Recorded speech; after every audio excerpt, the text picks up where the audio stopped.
ਜਦੋਂ ਅਸੀਂ ਇਹਨੂੰ ਇੱਥੇ ਦਰੂਦ ਮਹਿਲ ਲਿਆਏ ਪਿਛਲੇ ਜੁਮੇ ਸਾਨੂੰ ਡਾਕਟਰ ਨੇ ਦੱਸਿਆ ਸੀ ਕਿ ਜਾਂ ਇਹਦੇ ਗੁਰਦੇ ਵਾਸ਼ ਕਰਾਓ ਕਰਾਉਂਦੇ ਰਹੋ ਨਹੀਂ ਤੇ ਜਾਂ ਫਿਰ ਜਿਹੜਾ ਨਾ ਤੁਸੀਂ ਇਹਦਾ ਘਰ ਦੇ ਰਿਸ਼ਤੇਦਾਰਾਂ 'ਚ ਕੋਈ ਗੁਰਦਾ ਦਿੰਦਾ ਤੇ ਫਿਰ ਐਕਸਚੇਂਜ ਕਰਾ ਲਓ। ਉਹਦਾ ਖਰਚਾ ਗੁਰਦਾ ਐਕਸਚੇਂਜ ਦਾ ਸਾਨੂੰ ਦੱਸਿਆ ਸੀ 10 ਲੱਖ ਰੁਪਏ ਜੇ ਆਪਣਾ ਦਿਓ ਤੇ ਜੇ ਬਾਹਰੋਂ ਡਾਕਟਰਾਂ ਦਾ ਲਵੋ ਤੇ ਫਿਰ 25 ਲੱਖ ਰੁਪਏ ਖਰਚਾ ਆ ਗਿਆ। ठीक है, तो अल्लाह ताला ने साडे बड़ा फजल किया कि जो सानू इधर ही राह विखाई इत्थों जाके असीं जे रिपोर्ट कराई और रिपोर्ट क्लीयर आई है। मेरे अखा वेख्या वाकया है, ये डॉक्टर साहब चेक कराया सी, डॉक्टर साहब रिपोर्ट चेक की तो कुछ भी नहीं हैगा। ये लाहौर भी दाखिल रहे ने 3-4 हफ्ते, फिर साहिवाल च आए ने, उत्थे डॉक्टर यही कहा इनू कि तेनू बिल्कुल शफा नहीं मिलनी, ये तेरे गुर्दे वाश ही होते रहने सारी जिंदगी। और इंशाअल्लाह दुरूद सलाम बरकत नाल अल्लाह पाक दी रहमत नाल बाबा जी दुआवां नाल ये भाई ठीक हो गए ने, तंदुरुस्त हो गए ने, इन्हां दी मशीन नालियां निकल गई ने। मेरा नाम अमजद अली है, मेरा कज़न है औरंगजेब। साडा मुकम्मल एड्रैस गढ़ फतेह शाह तांदले दे कोल असीं रहिंदे हां। ठीक है, 0345 43 37 524। मेरा नाम मुमताज हुसैन फरीदी है, भुट्टो नगर साहिवाल से मेरी इमामत खताबत है।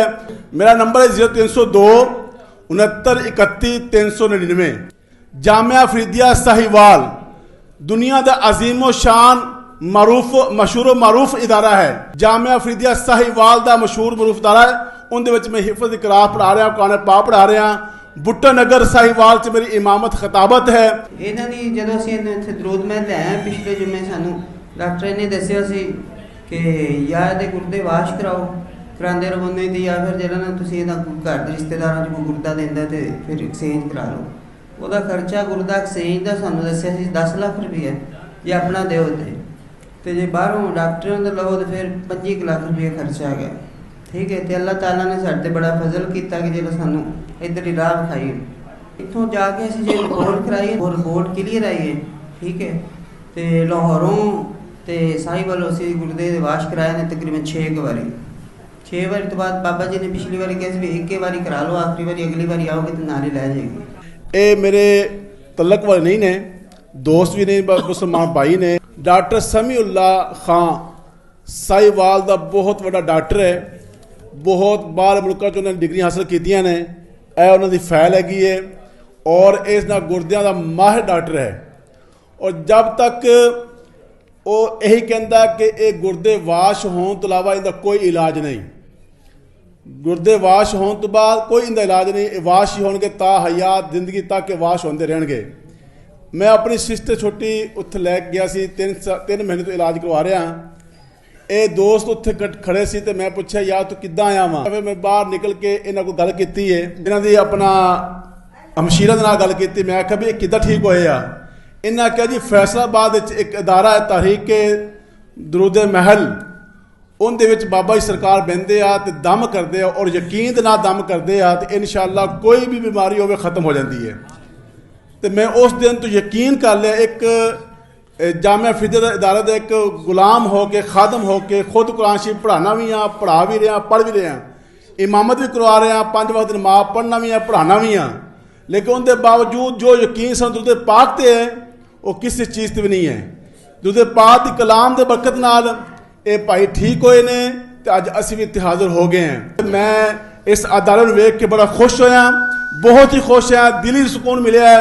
यकीन जानिए अगर कोई अंदर बीमारी है भी सी ना तो अज दुरूद सलाम की बरकत नाल खत्म हो गई है। मेरे अखा वेख्या वाकया है, ये डॉक्टर साहब चेक कराया सी, डॉक्टर साहब रिपोर्ट चेक की तो कुछ भी नहीं हैगा। ये लाहौर भी दाखिल रहे ने 3-4 हफ्ते, फिर साहिवाल च आए ने, उत्थे डॉक्टर यही कहा इनू कि तेनू बिल्कुल शफा नहीं मिलनी, ये तेरे गुर्दे वाश ही होते रहने सारी जिंदगी।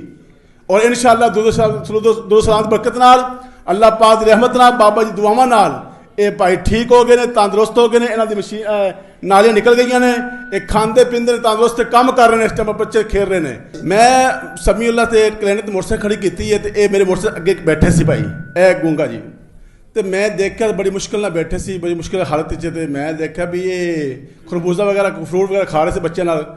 तो जो मैं अंदर अपनी वाली की इंतजार की ना तो ये सब तो पहले अगे लंघ गए हैं। मैं जो नाली कढ़ा के वापस आया ना उदों जनाब मैं पूछा, मैं आख्या यार तू ये नाली किवें कढ़ाई है? कहता जी इनकी अपना हमशीरा ने कहा कि असी बाबा जी को गए दम कराया, असी जो गए सी इनू पकड़ के लैके आए थे, यानी कि चल नहीं सकते थे, ਟੁਰ ਨਹੀਂ ਸਕਦੇ ਸੀਗੇ, ਬਹੁਤ ਹੀ ਕਮਜ਼ੋਰ ਲਾਗਰ ਸੀਗੇ, ਲੇਕਿਨ ਅੱਲਾਹ ਤਾਲਾ ਦੀ ਰਹਿਮਤ ਨਾਲ, ਦਰੂਦ ਪਾਕ ਦੀ ਬਰਕਤ ਨਾਲ ਅੱਜ ਤੁਹਾਡੇ ਸਾਹਮਣੇ ਖੜੇ ਵੀ ਨੇ।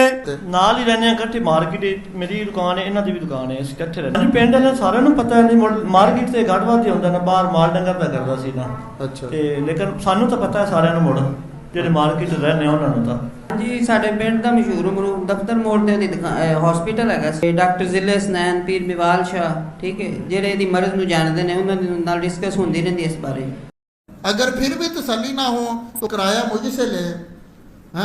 वो किसी वक्त तो होता है ना, कोई बंदा नहीं मानता, उसकी तसल्ली नहीं होती कि यार कैसे ये कैसे हो सकता है कि दरूद पढ़ने से कैंसर दूर हो जाए, दरूद पढ़ने से बीमारी दूर हो जाए। तो वो कोई मरीज़ आप वो निकालें सोशल मीडिया पर, वो निकाल कर कोई मरीज़ देखे, उसका एड्रेस ले, फ़ोन नंबर ले, दिल को चमकाने के लिए देखे कि वो पिंडी का है, लाहौर का है, आकर किराया मुझसे ले, उसके गली में मोहल्ले में जाकर पूछे कि यार ये बंदा वाकई बीमार था।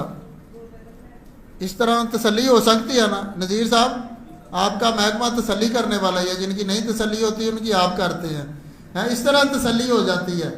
उसके मोहल्ले में जाए, गली में जाए, उनसे पूछे कि यार ये बंदा वाकई बीमार था, तो तसल्ली हो जाएगी। दरूद पढ़ने से अल्लाह ताला दोज़खी को जन्नती कर देता है।